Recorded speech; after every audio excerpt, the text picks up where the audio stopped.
I had no fear of going off with him, and I think it was, giving yourself completely over, trusting someone that you knew would show you this new adventure and make you feel so special and singled out, which was a lovely feeling for a young girl. It was one of those summer experiences that stay with you forever. Ben Lomond, California, 1962. You're 13 years old, on your first trip into the wilderness, and you're finally away from home. And even though you're only 13, Larry, who is 18 and who's also the cutest boy at summer camp, has just invited you to check the water, and you have no idea what that means. He says to be ready at dawn.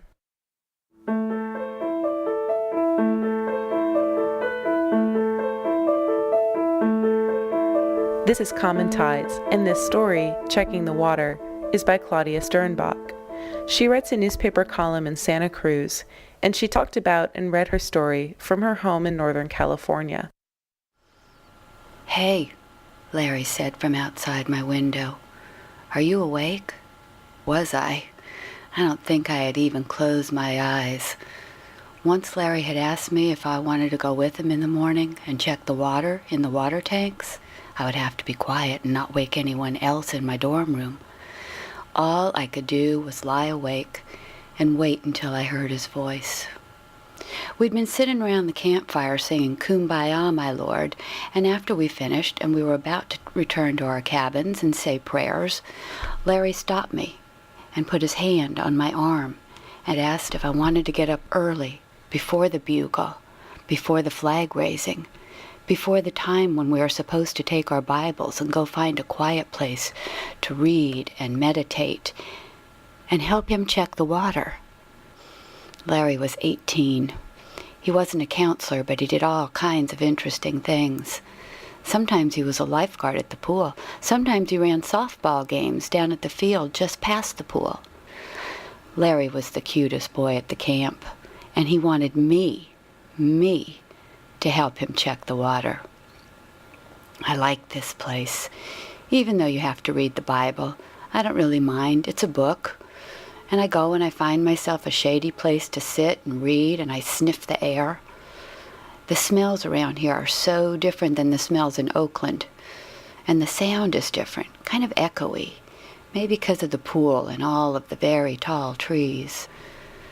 All the girls like Larry, really like him.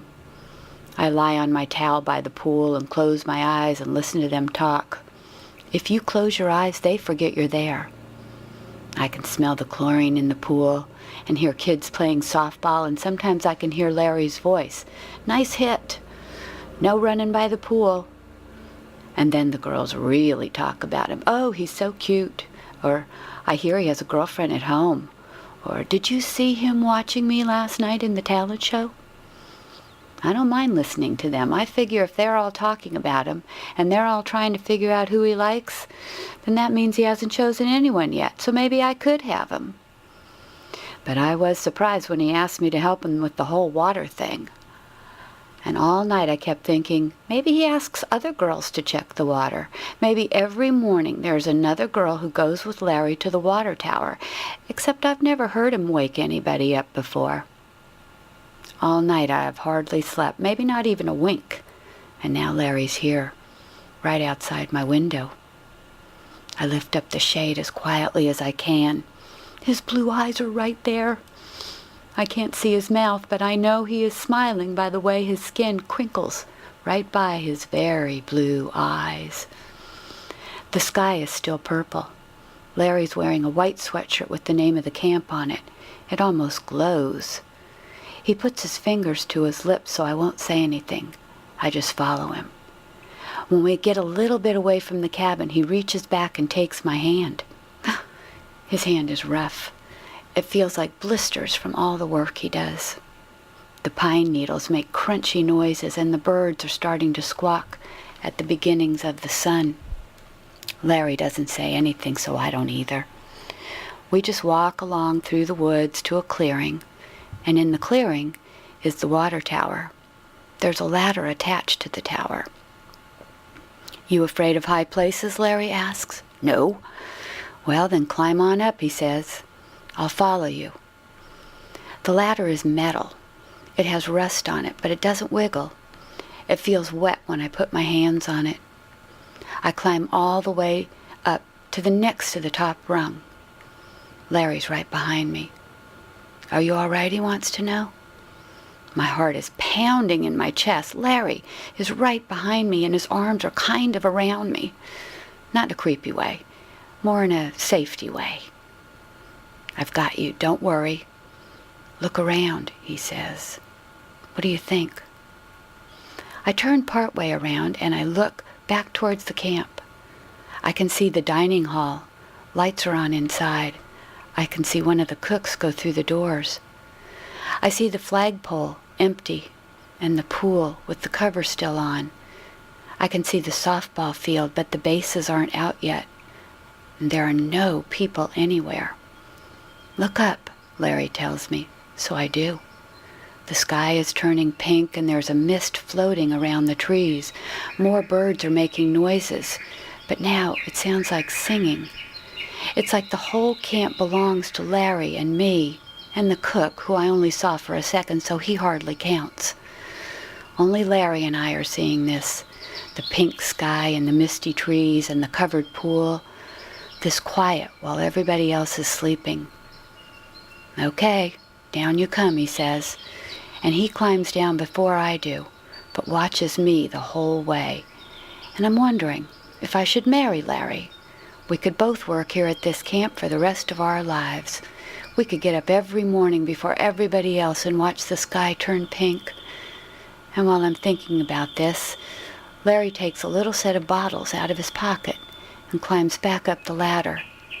He goes all the way to the very top and then leans over and dips the little bottles into the water, shakes them, holds them up to the light so he could see better, and then he writes something in a little notebook, and then he comes back down.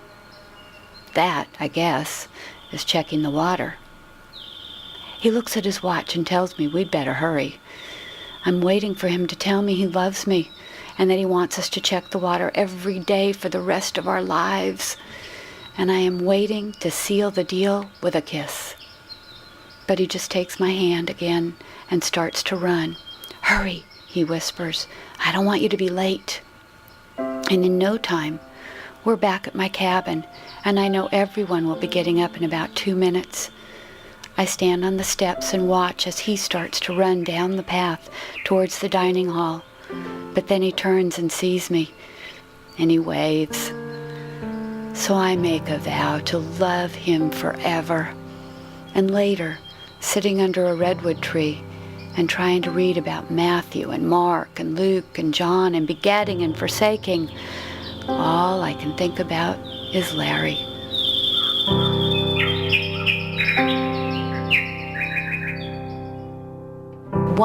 It was just 1 week at camp, but I was dropped off the one weekend feeling like the kid I'd always been and picked up a week later feeling like a whole new person. Whether it was, outdoor adventure or romance or you name it, there was this whole other world out there that I hadn't explored, and now I knew it existed and I wanted to go out into it and see what it was.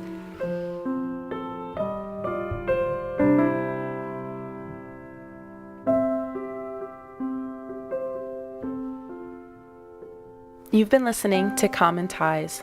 I'm the editor, Elizabeth Moore, and this story was produced by Walter Dixon.